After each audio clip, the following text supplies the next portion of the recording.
Welcome, everybody. Very excited to be here for this next session. And it was very exciting to see our previous session around heart regeneration and biophilia, led by our friend Tim West. So this session will be around the topic of food waste and loss and how to reduce that. As you all know, the global food system is responsible for up to 1/3 of all human-caused greenhouse gas emissions, and out of this, food waste has actually a pretty big impact. So this actually touches on several Sustainable Development Goals, the SDGs, which are very close to the UN and FAO, our partner for this event, among which, of course, there is SDG number 2, Zero Hunger, number 12, Responsible Production and Consumption, and number 13, which is around climate actions. So out of this topic of food waste and loss, there is one specific subtopic, which is around upcycled food, which is actually taking more and more hype. And there is a lot of interest on the topic itself. The topic of today, like the reason of getting here with the three guests, of these three guests, is actually to tackle this and to talk about this. Which is actually very interesting because we're talking about spreading the responsibility across the supply chain, not just around production, but also how the consumers can be more involved into these solutions around food waste. So today we have these three players with us, which are players into this movement. So what I'm going to do is I'm going to introduce one of them at a time and ask a few questions. So first of all, Jonathan, thank you very much for being here. Jonathan Duchess is a professor at the Department of Food and Hospitality Management at Drexel University. And Jonathan, last September, I actually heard of an interview that you gave on PBS. And the topic was around how upcycling discarded ingredients into food, inserted into food, are actually gaining momentum. So it was very interesting, and I feel it will be very important and useful to share a little bit more about this topic and what you think with this audience today. So can you actually explain a little bit more about upcycling as a movement and also the challenges that you see right now? Sure, happy to do that. So upcycling and upcycled food is the process of taking food that would otherwise be wasted and turning it into value-added food products. And of course, we know, those of us who cook know that this is really just good cooking, right? Food isn't waste until we determine it to be waste. And so for hundreds of years, people have been very good at using many parts of the food that is produced. And thrifty cooks and chefs are really good at making sure that all of the edible parts of a plant or an animal are used. But as we've moved forward with our supply chain, there's often a lot of waste, things like imperfect food or parts of the food that are less valued. And often those go to the bottom of the food recovery hierarchy to compost or more egregiously to landfill.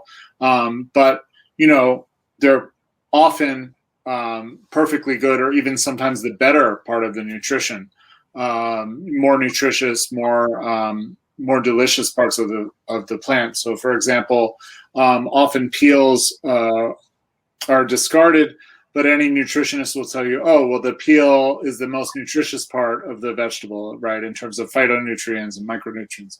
So, and fiber and so on. And so capturing that nutrition, keeping it out of the waste stream and keeping it at the top of the food recovery hierarchy is the goal of upcycling. When we started this work a few years ago, it wasn't even really called upcycling as the main industry term. We heard things like salvaged and rescued and repurposed.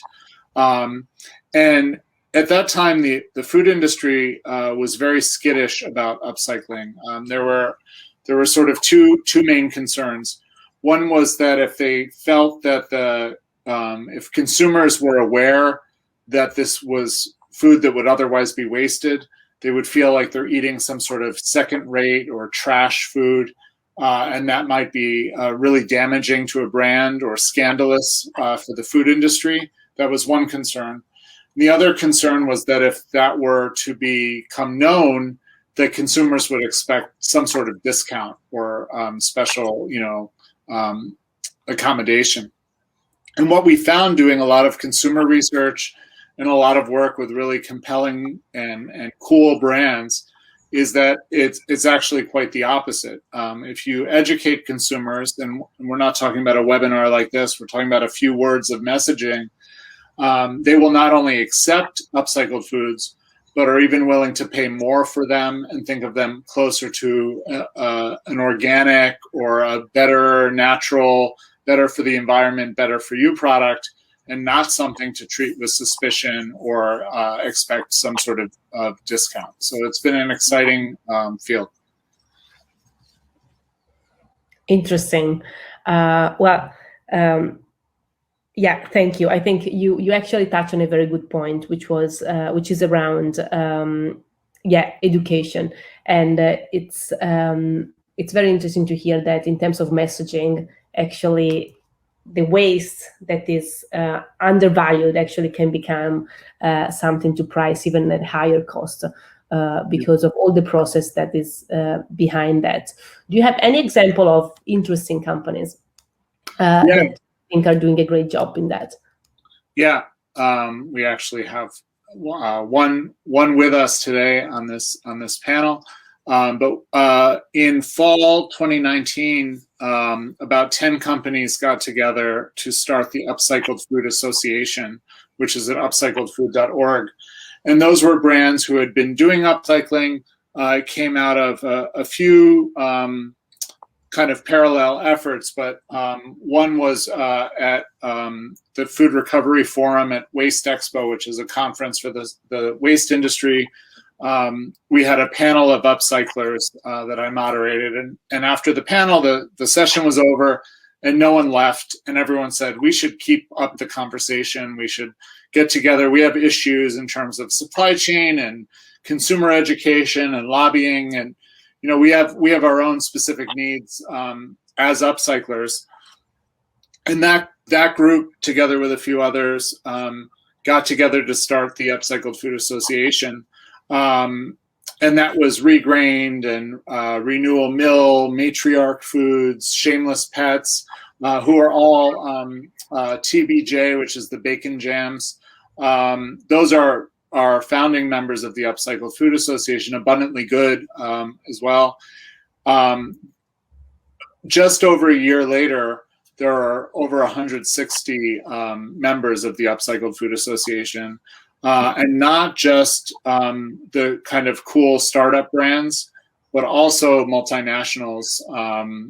Companies like Dole and Mondelez are also represented. So I think we've very quickly shown that this is not sort of a passing fad or some little corner of the food industry, but is actually a concept that makes sense. And the reason I think it resonates is we have delicious food products first and foremost. If the food isn't tasty and consumers don't want to eat it, no amount of environmental goodness will make up for that. So they're tasty. They're environmentally, they make environmental sense, environmentally sound, and they also make business sense, right? Where you started with the Sustainable Development Goals. It's absolutely unthinkable that we have huge levels of food insecurity and hunger at the same time that we have levels of food waste. And upcycling doesn't solve the problem. It doesn't solve climate change any more than having an electric car solves climate change, but it's incrementally better, right? And to the extent that we can chip away at both problems, food insecurity, hunger, keeping food out of the trash can and in the supply chain, and also using more of the food that we're eating and reducing environmental impact. It's a great thing that just makes a lot of sense, and I think we'll see more and more of that from big food as well, and not just the startup culture. Awesome, thank you. Yeah, I'm actually happy to say that we are also very close to the Upcycle Food Association. Future Food Institute actually joined for our R&D activities and the work we do. So yeah, amazing organization, an amazing group of people would actually lead me to Shitao, that I think is a perfect representative of this. Sheetal is the co-founder and CEO of Hidden Gems Beverage Companies, which is the organization that launched Reveal Avocado Seed Brew, which is an antioxidant-rich beverage made from upcycled avocado seeds. So Shita, first of all, I should say that as an immigrant woman, I am very excited to have you in this panel. And I find your story extremely inspiring. And so I'm very happy that you can share it with the public today. I read something you wrote that said, after peeling and pitting a whole case of avocados for guacamole, we ended up with a small bowl of guac, but actually a huge bowl of peels and seeds. And this resonated a lot with many things that I think happen to chefs and to people that cooks all the time, So I think it's a very fascinating story. And I'm sure the audience would have a lot of doubts around how this could actually happen. Like seeds seem very tough, very hard to use. So it would be great to learn a little bit more about the company, but also what's behind that, what is really happening from a procedure point of view. Yeah, so I was actually in Dr. Jonathan Deutsch's class when I was making that bowl of guacamole, and I was also working with him as his research assistant. And I had this huge bowl of peels and seeds, and I was like, okay, I'm calling myself a food waste researcher. What can I do with these? And it so happened that the next class that I had was food analysis. So I went into food analysis. We had to pick an ingredient that was upcycled to learn more what nutrients are in them. So I naturally picked the avocado seed just because it was on top of my mind. And then I found out that they were really full of antioxidants, that we actually throw away 95% of the antioxidants in an avocado between the seed and the peel. And I just started to call local restaurants to find out what everyone did with them. I found out that everyone throws them away and they go into the landfill because they're too hard to get into a commercial composter and they don't compost very well.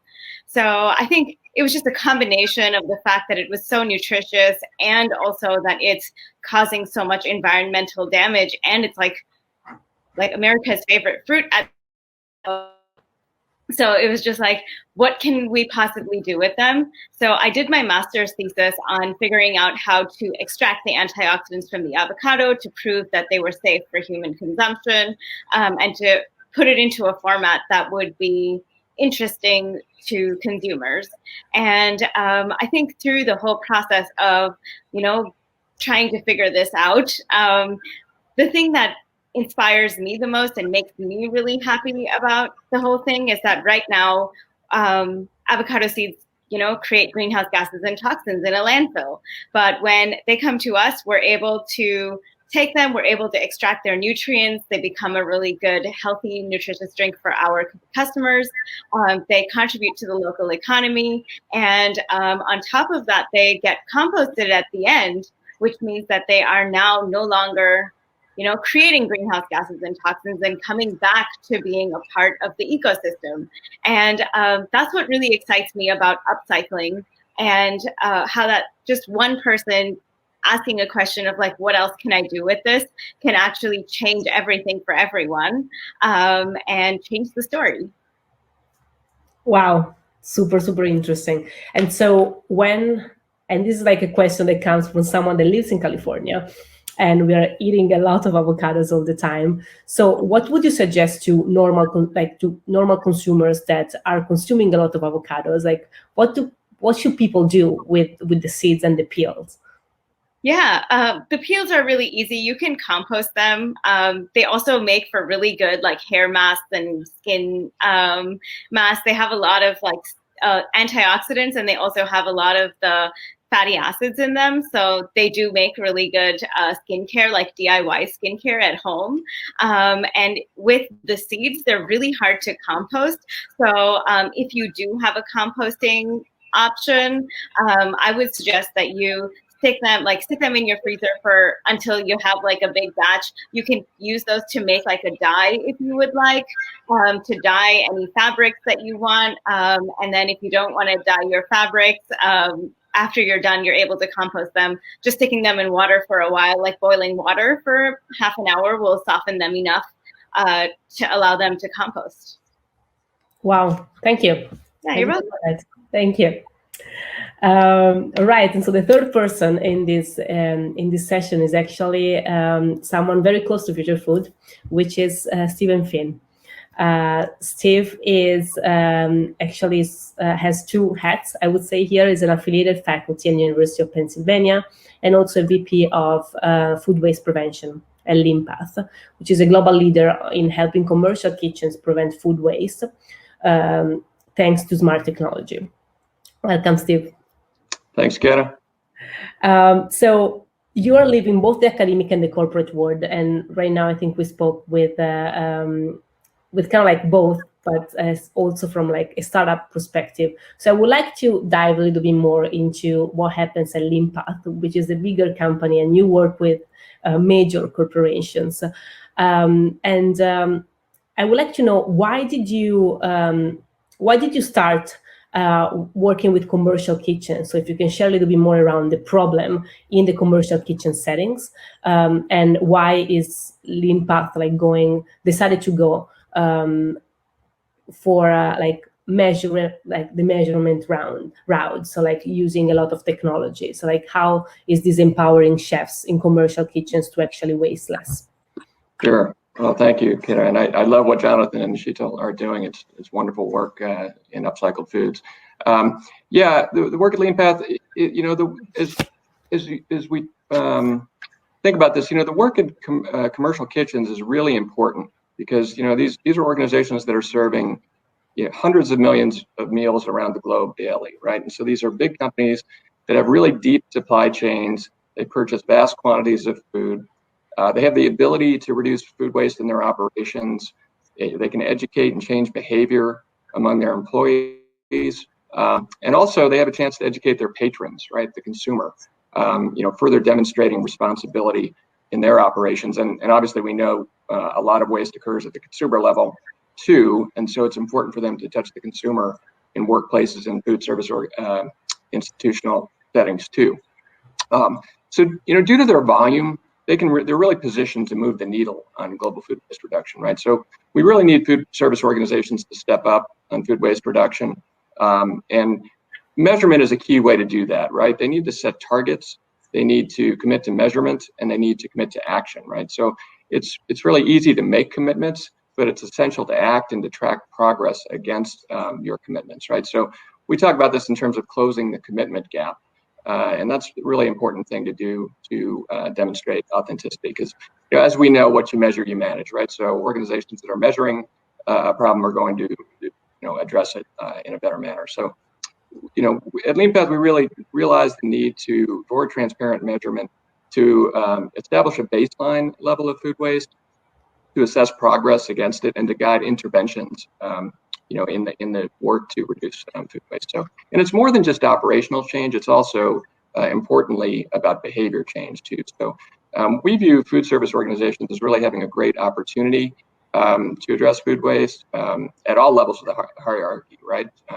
And we all know we're at this inflection point in the food system right now. So it's really essential for them to step up and lead. So they can do that with a holistic approach, which is really impactful. So at Limpath, we provide this measurement-focused technology that enables them to track and measure each case of food waste in their operations every day.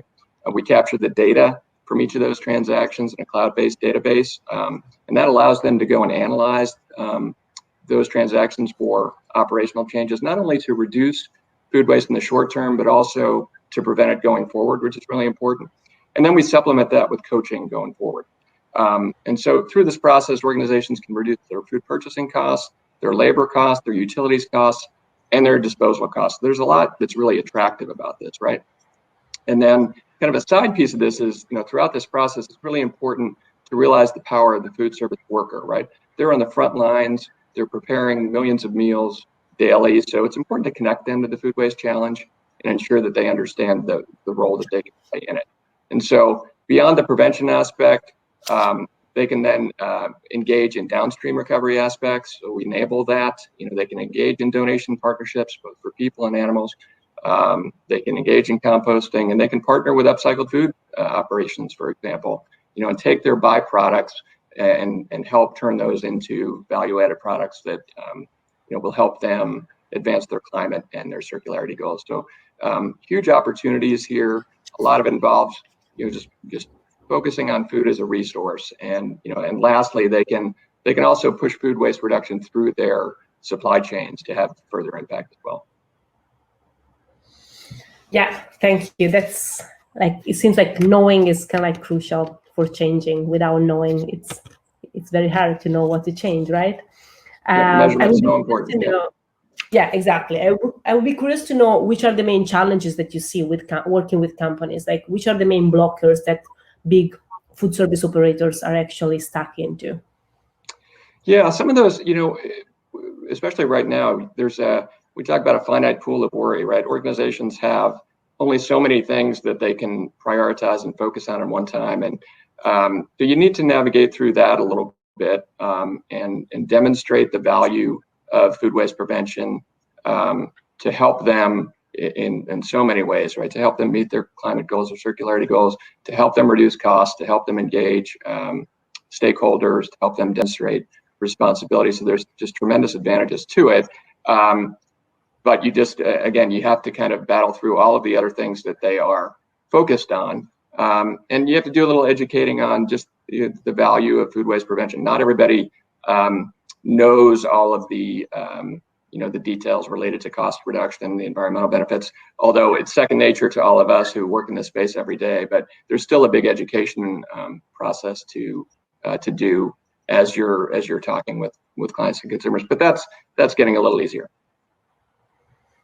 Yeah, totally. And this is actually a follow-up question for all of you. Like, we spoke about upcycling, like what is supposed to, like, it used to be called waste, but actually reinserting it into the supply chain.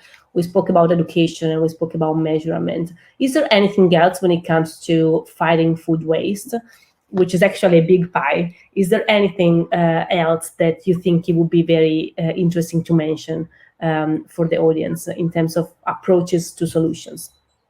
I'll throw one out there, and Jonathan and Shido can maybe build on it because they're close to this too. But one of the things historically that we found at LeanPath is making this a safe conversation in the workplace, right? Chefs are, their role is to prepare delicious food and to do that efficiently and responsibly, right? And so for decades, food waste hasn't been necessarily a safe space for conversation in food service settings, and it also, food waste hasn't been extremely visible, right? We refer to this as the elephant in the kitchen at times, and so there's a little bit of an issue here in terms of making it a safe conversation space and allowing people to engage and to embrace that transparency and that measurement aspect that we talked about, and to embrace the visibility. And typically, as we all know, I think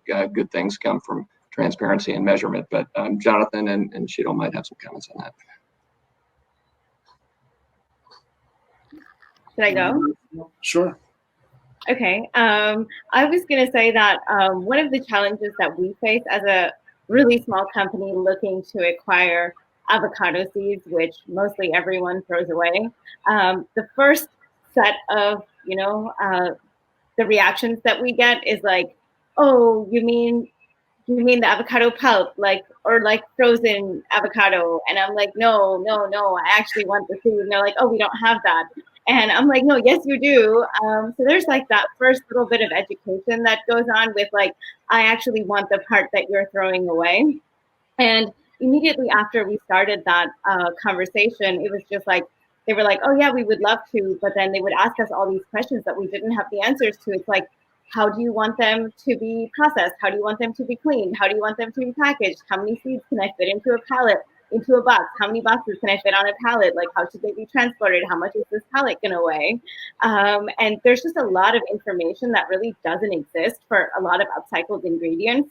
And a lot of upcycled companies have to go through a lot to get to something which like somebody else would be able to order a case of avocados and everything has already been figured out like by somebody else. But a lot of companies have to do that on their own, which I think is a really fascinating part of what upcycled companies go through. That's great. I want to follow up on something Steve said about the kind of the safety of engaging with this topic. So while food waste is a big global problem, a huge proportion of it happens at the home level. So, you know, professionals, yes, there's waste, but at the industrial level, there are certainly ways to improve, but there's incentive to be pretty efficient. At the home level, we're seeing tremendous amounts of waste, and that's partly an education issue. And it's just partly a kind of framing issue. So, and Sheetal's story is a great example of what we try to do when we teach food waste minimization and prevention, is really to think about the potentialities of the food. So just as people practice some mindfulness and mindful eating, we can also practice mindful cooking. And so for home consumers, you know, certainly buy upcycled foods, ask for upcycled foods, look for upcycled foods, but also think about your own upcycling and your own practice, right? Whether it's, you know, broccoli leaves and stems, or, you know, a part of a fruit that has a bruise, you know, and the sort of path of least resistance may just be to put that in the compost, you know, take a minute, be mindful about it, trim it, you know, see what could really be done with this. Is it really bad just because it's bruised? And if so, what about the rest of it? You know, and that's really worked, just as sort of a reminder to look for those opportunities. Yeah, and just building on what Jonathan said, I think, you know, we're in this culture of abundance around food, right? It comes very easy to us. It surrounds us. It's relatively inexpensive. It's easy for, you know, we like big portions. It's easy for us to buy a lot of food often, and it is, you know, relatively inexpensive to discard it too, and that's a bad combination, right? So as a result, you know, we waste a lot very easily, and we reinforce this kind of costly cycle of overproduction, right, and excessive waste, right? We overproduce, we discard a lot of food, and then we produce more to replace it, right? And we don't think about this too much in the process, and that's really important. We need to change that. As Jonathan said, we need to get the consumer to be more mindful, break that culture of abundance, and that's why I think, you know, this upcycled food movement is so exciting, because it just it gets right at that, and it gets right to the value of food and the ways that you can use it. And there's so many elements of creativity and fun and innovation and learning that you can't help but be inspired by all of the stories that are involved. So I really am very hopeful for the role of the upcyclers like Sheetal and Jonathan and all this great work they're doing to really help change this this very wasteful culture of abundance that we have. The other thing to mention is just today, it was announced that there is now a certification for upcycled food products that could go on a package or label. So beyond trying to navigate this world as a consumer, consumers can specifically look in the coming months, look for the certified upcycled logo on a package, and ask retailers to stock upcycled products. So that's a really exciting moment for this movement. Awesome. Wow. Yes. So I think we actually have a bunch of action items and things to suggest to people in the audience, from measuring more and using technology to measure, to be more open to education, and acknowledging that this is actually a topic, and being less scared to talk about food waste, as Steve was suggesting. The certification, I think, is something amazing, wonderful, that will make people's life very much easier when consuming and buying products. And I also definitely like the mindful cooking in addition to mindful eating, that I think is actually a very cool input to give to all the consumers that are listening to us. So with this, I think the time is over, and I want to thank Sheetal, Jonathan, and Steve for the time that you spent with us and with the audience. And I'm going to lead it to the next panel, which is going to be around food and climate, voices from Dominican Republic. Thank you very much. Thank you. Thanks, everyone. Thanks, Kiara. Thank you. Thanks for having us.